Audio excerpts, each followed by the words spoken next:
ಉಡುಪಿ ಜಿಲ್ಲೆಯಲ್ಲಿ ಧಾರಾಕಾರ ಮಳೆ ಹಿನ್ನೆಲೆ ಬೈಂದೂರು ತಾಲೂಕಿನ ನಾವುಂದ ನಾಲ್ಬುಡ ಪ್ರದೇಶಗಳಲ್ಲಿ ನೆರೆ ಹಾವಳಿಯಲ್ಲಿ ದ್ವೀಪದಂತಾಗಿ ಕಾಣುವ ಊರುಗಳು, ಸ್ಥಳಕ್ಕೆ ಅಗ್ನಿಶಾಮಕ ದಳ ಸಿಬ್ಬಂದಿಗಳು ಭೇಟಿ.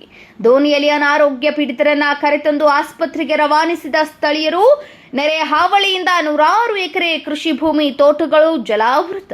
ದೋಣಿಯ ವ್ಯವಸ್ಥೆಗೆ ಮುಂದಾಗದ ಸ್ಥಳೀಯ ಆಡಳಿತ, ಸಮಸ್ಯೆಗೆ ಸ್ಪಂದನೆ ಸಿಗದೆ ಅಧಿಕಾರಿಗಳ ಮುಂದೆ ನೋವು ಹೇಳಿಕೊಂಡ ಸ್ಥಳೀಯರು. ಕೊಟ್ಟಿಗೆಯಲ್ಲಿ ಸಿಲುಕಿಕೊಂಡ ದನಕರುಗಳ ಪರಿಸ್ಥಿತಿ ಅಧೋಗತಿ. ನೆರೆಯಿಂದ ಕೃಷಿ ಭೂಮಿಯಲ್ಲಿದ್ದ ನಾಗ ದೇವರ ಸನ್ನಿಧಿಗೆ ತುಂಬಿದ ನೀರು.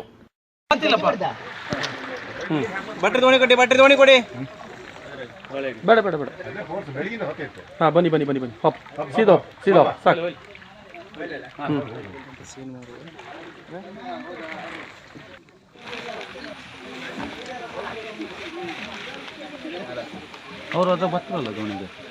ಯಾರು ರಾಜೇಶ್ ಪಂಚಾಯತಿ.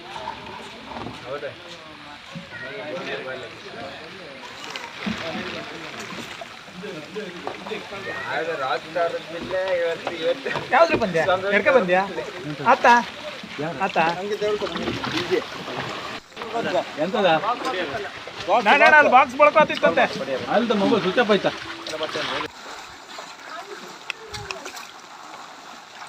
ಈ ಸಲ ಈಚಿಗಿದ್ರಲ್ಲ, ಈ ಸಲ ಈಚಿಗಿದ್ರಲ್ಲ, ಕುದ್ರಿಗೆ ಹಾಪ್ ಕಾತಿಲ್ಲ ಈಗ.